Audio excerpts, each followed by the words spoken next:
Hi friends, welcome back. तो friends, अभी की लेटेस्ट न्यूज है। रूस ने भारत को राम राम क्यों बोला है? रूस ने भारत को राम राम क्यों बोला? चलो देखते हैं। तो वीडियो शुरू करते हैं। वीडियो शुरू करने से पहले अगर आप चैनल पर नए हो और आपने अभी तक सब्सक्राइब नहीं किया है तो जल्दी से पहले सब्सक्राइब के बटन और बेल आइकन को क्लिक कर लो ताकि आपको हमारे सारे न्यू वीडियोस के नोटिफिकेशन मिल जाए जैसे हम अपलोड करें। अगर आपको वीडियो पसंद आता है प्लीज लाइक एंड शेयर। चलिए शुरू करते हैं। दिन की पहली वीडियो किसी बड़ी जियोपॉलिटिकल घटना के बारे में नहीं है, बल्कि आपको इस चीज का एहसास दिलाने के बारे में है कि भारत ने जियोपॉलिटिक्स में क्या मुकाम हासिल कर लिया है और भारत की क्या ताकत है और हमारा भविष्य कितना उज्जवल होने वाला है। सबसे पहले तो मैं आपको बता दूं कि जब एक देश दूसरे देश के लिए एक एम्बेसडर अपॉइंट करता है, एम्बेसडर की नियुक्ति करता है, तो उसको अपने देश की सरकार और हेड ऑफ स्टेट जैसे पीएम या प्रेसिडेंट द्वारा एक लेटर ऑफ क्रीडेंशियल्स दिया जाता है। लेटर ऑफ क्रीडेंशियल्स एक फॉर्मल डिप्लोमेटिक लेटर होता है। उसका मतलब होता है कि जो भी काम वो डिप्लोमेट उस देश में जाकर करेगा जिसका वो एम्बेसडर अपॉइंट हुआ है, उसमें उसके देश की गवर्नमेंट की पूरी सहमति होगी।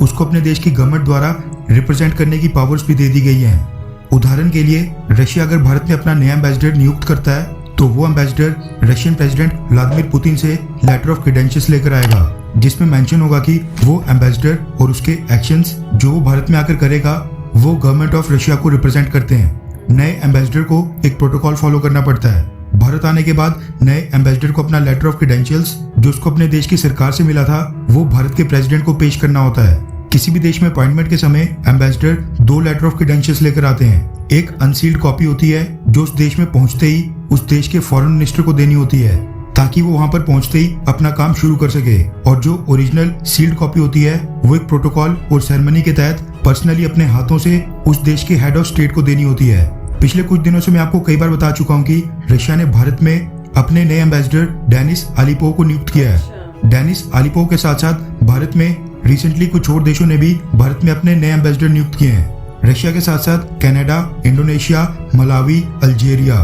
पिछले कल राष्ट्रपति भवन में इन सभी देशों के लिए लेटर ऑफ क्रीडेंशियल सेरेमनी का आयोजन किया गया था, जिसमें इन 5 देशों के नए एम्बेसडर्स को जो इनके अपने देश की सरकार से इनको लेटर ऑफ क्रीडेंशियल्स मिले हैं वो भारत के प्रेसिडेंट श्री रामनाथ कोविंद को पर्सनली खुद ही पेश होकर प्रेजेंट करने थे।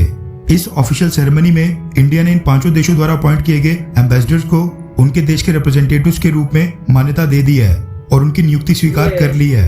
बाकी 4 देशों के एम्बेसडर्स और डिप्लोमेट्स के साथ जब हमारे प्रेसिडेंट श्री रामनाथ कोविंद जी मिले तो उन सबने प्रेसिडेंट रामनाथ कोविंद जी का फॉर्मल तरीके से अभिवादन किया, उनको फॉर्मल तरीके से ग्रीट किया। लेकिन सोर्सेज और ट्विटर के ऊपर कुछ बड़े बड़े जर्नलिस्ट से खबर निकल कर आ रही है कि जब प्रेसिडेंट रामनाथ कोविंद जी रशिया के डिप्लोमेट्स के साथ मिल रहे थे, रशियन डिप्लोमेट्स और नए रशियन एम्बेसडर डेनिस आलिपोव ने प्रेसिडेंट रामनाथ कोविंद को राम राम और नमस्कार कहकर ग्रीट किया। बिल्कुल ठीक सुना आपने, राम राम और नमस्कार। सबूत के तौर पर वीडियो में आप खुद ही सुन वो देख सकते हैं।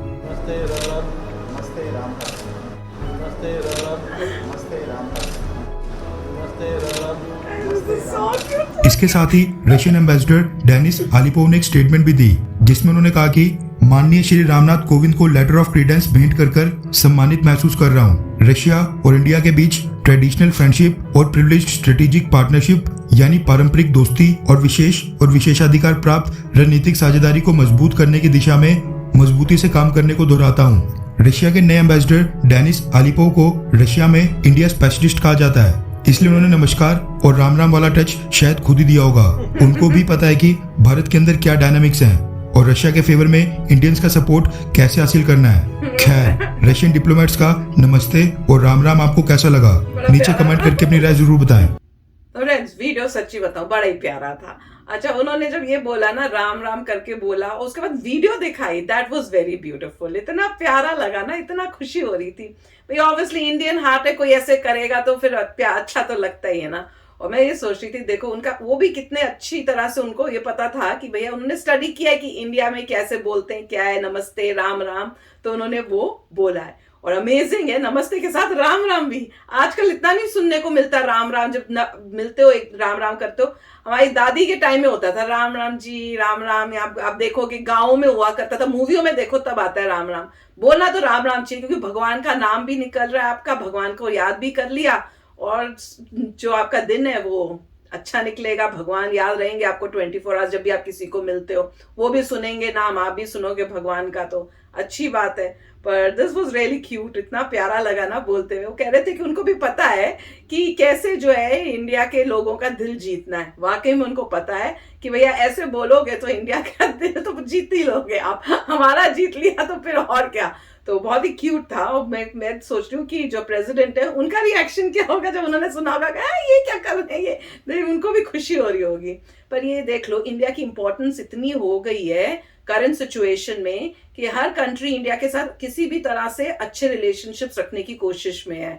तो रशिया ने यही दिखाने की कोशिश की कि हम आपके जो है बहुत क्लोज हैं, और देख के अच्छा लगता है कि देखो इतनी अच्छी रिलेशनशिप्स जो है, वो दोस्ती जो है इंडिया और रशिया के बीच में, यू फील नाइस। तो बहुत ही प्यारा वीडियो था, मजा आ गया। ये बहुत अच्छी बात है।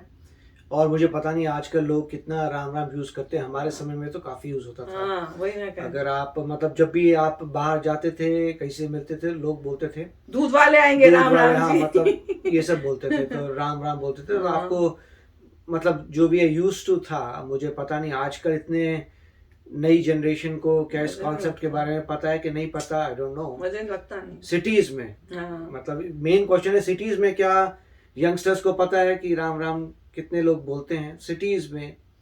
पता नहीं सिटीज में एक्चुअली नमस्ते भी बोलते हैं कि नहीं बोलते, कि नमस्ते भी धीरे धीरे कम हो रहा है। राइट। और बहुत अच्छा था। और अब मुझे पता नहीं है कि क्यों एम्बेसडर चेंज हुआ है, उनका टेन्योर खत्म हो गया, हो नए को सकता है। आना होगा।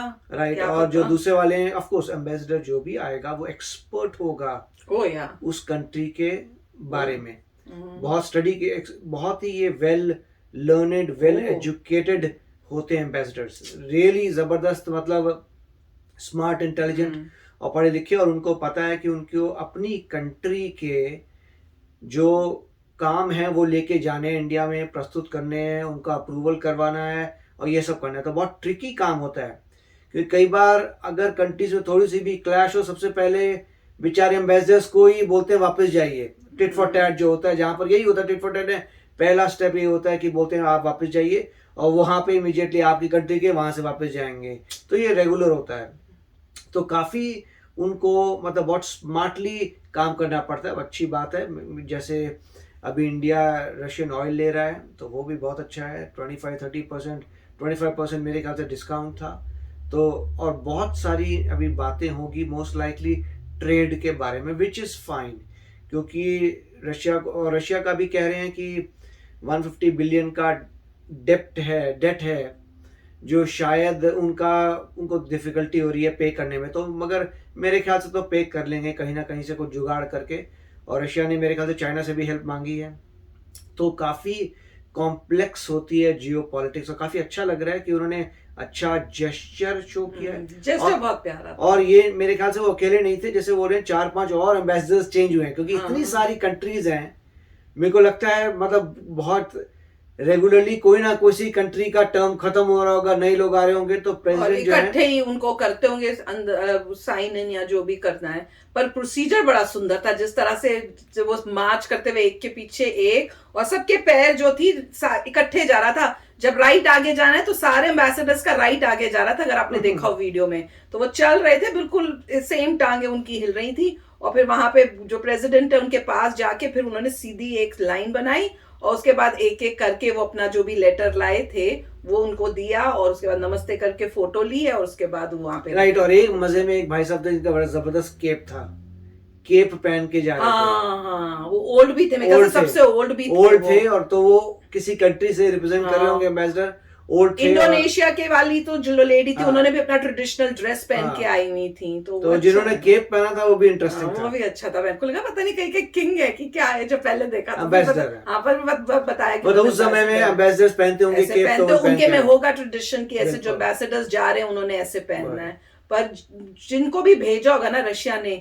उन्हें बहुत सोच समझ के भेजा होगा, बेस्ट पर्सन भेजा होगा, क्योंकि उनको इस टाइम में इंडिया की जो सपोर्ट और हेल्प चाहिए जो वो करने के लिए, उनको बेस्ट टू बेस्ट पर्सन भेजा होगा। तो वही है, और लगता भी है बेस्ट भेजा है, तभी तो आके उन्होंने नमस्ते और राम राम जी किया है, दिखाने के लिए कि देखो हम लोग जो है आपका पूरा ट्रेडिशन आपकी तरह आपको वो कर रहे हैं। दिस वाज ब्यूटीफुल, मजे आ गया यार। तो चलो चलते हैं, मिलेंगे नेक्स्ट वीडियो में बहुत ही जल्द। Till then take care and bye bye. तो अगर आप मेरे इस चैनल पे नए हो तो जल्दी से सब्सक्राइब के बटन को हिट करो और बेल आइकन को क्लिक करो ताकि आपको मेरा जब नया वीडियो मैं लगाऊं आपको उसके बारे में जल्दी से पता चल जाए।